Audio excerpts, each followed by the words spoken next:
ตอนนี้เราจะขึ้นรถไฟนั่งรถชมเมืองนะคะขึ้นด้วยกันค่ะออกแล้ว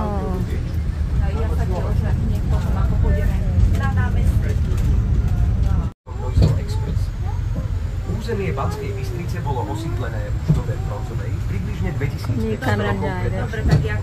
no mestské práva dostala 8. sa nám od neho 63 obrazov, podľa ktorých dnes vieme, ako to v tomto mediarskom závode s celosvetovým významom v minulosti.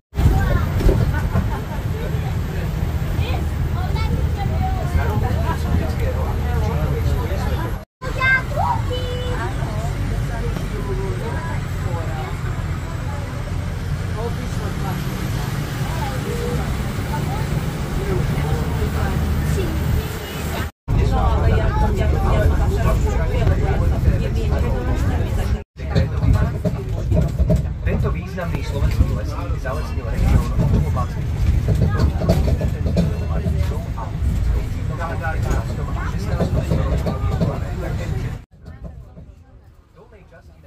ก็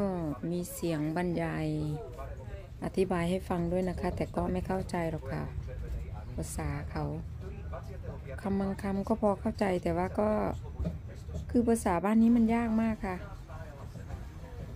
ถ่ายไปถ่ายมาก็ใกล้จะถึงที่จอดแล้วนะคะตอนนี้ก็ไม่รู้จะถ่ายได้สุดไหมเพราะว่าแบตก็หมดพอดีเลยไปแล้วนะคะถ้าหมดยังไงก็เดี๋ยวต่อข่าวหน้านะคะไปแล้วค่ะ